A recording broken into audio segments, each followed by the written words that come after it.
আজকে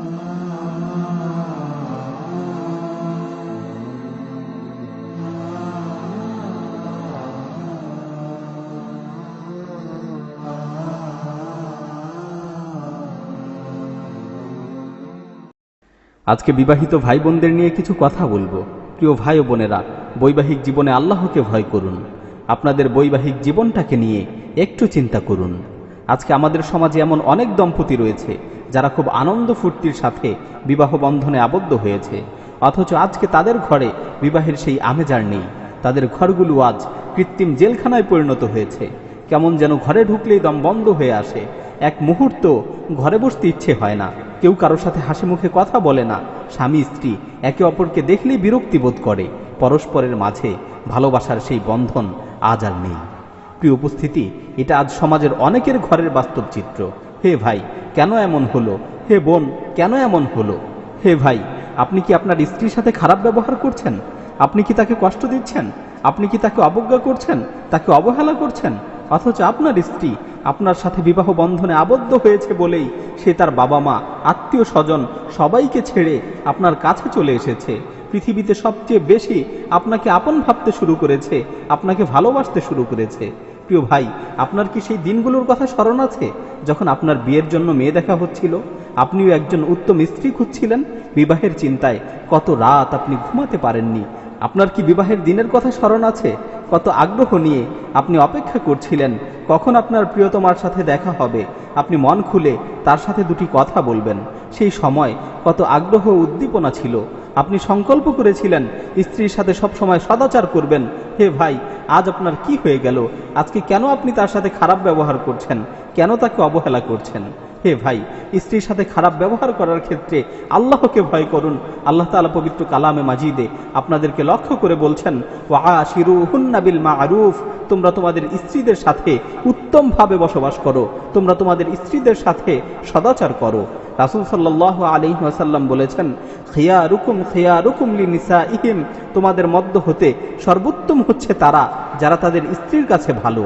অর্থাৎ সর্বোত্তম মানুষ হতে হলে স্ত্রীর কাছে ভালো হতে হবে, স্ত্রীর কাছে প্রিয় হতে হবে।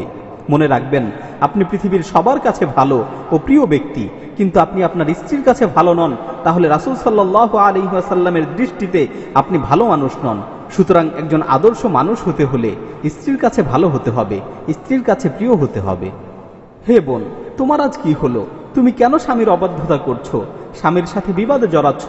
অথচ রাসূল সাল্লাল্লাহু আলাইহি ওয়াসাল্লাম উত্তম স্ত্রীর বৈশিষ্ট্য বর্ণনা করতে গিয়ে বলেছেন, আল মারআতু সালিহা ইযা নাযারা ইলাইহা সাররাতহু ওয়া ইযা গাবা আনহা হাফিযাতহু ওয়া ইযা আমারাহা আতাআতহু। উত্তম স্ত্রী হচ্ছে সে যাকে দেখলে মন প্রফুল্ল হয়, অন্তর পরিতৃপ্ত হয়। স্বামী যখন তার থেকে দূরে থাকে সে নিজেকে সংরক্ষণ করে, হেফাজত করে। যখন তাকে কোনো কিছুর আদেশ করা হয় তখন সে তা মান্য করে, সে তা পালন করে। হে বোন, তুমি কি তোমার স্বামীর অবাধ্যাচরণ করছো? অথচ তোমার স্বামী হচ্ছে তোমার জন্য আল্লাহর নৈকট্যশীল হওয়ার একটি মাধ্যম। তোমার স্বামী হচ্ছে তোমার জন্য জান্নাতে প্রবেশের একটি মাধ্যম। রাসূল সাল্লাল্লাহু আলাইহি ওয়াসাল্লাম বলেছেন, ওয়াল্লাযী নাফসি বিয়াদিহি লা তুআদ্দিল মারআতু হাক্কা রাব্বিহা হাত্তা তুআদ্দি হাক্কা যাওজিহা। ওই সত্তার কসম করে বলছি যার হাতে আমার জীবন, কোনো মহিলা ততক্ষণ পর্যন্ত আল্লাহর হক পরিপূর্ণরূপে আদায় করতে পারবে না যতক্ষণ না সে তার স্বামীর হক পরিপূর্ণরূপে আদায় করে।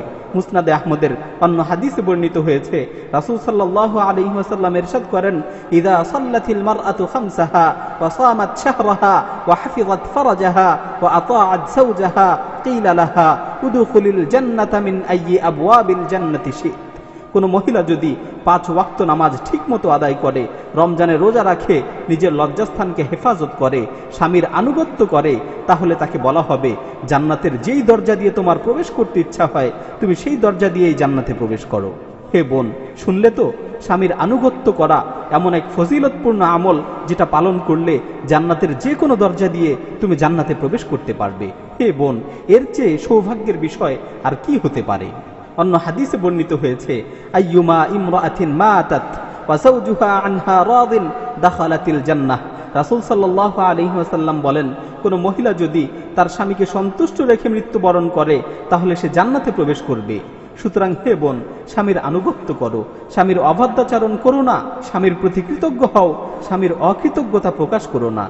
পরিশেষে স্বামী স্ত্রী উভয়কে লক্ষ্য করে আবারও বলছি, প্রিয় ভাই ও বোন, বৈবাহিক জীবনে আল্লাহকে ভয় করুন, নিজেদের বৈবাহিক জীবনটাকে ইসলাম অনুযায়ী পরিচালিত করুন, পরস্পর একে অপরকে আন্তরিকভাবে ভালোবাসুন, একে অপরকে সর্বদা সন্তুষ্ট রাখার চেষ্টা করুন, একে অপরের প্রতি সদাচার করুন, নিজেদের ঘরের পরিবেশকে ইসলামী পরিবেশে সুসজ্জিত করুন, একে অপরকে দিন পালনে সহায়তা করুন ও উৎসাহিত করুন।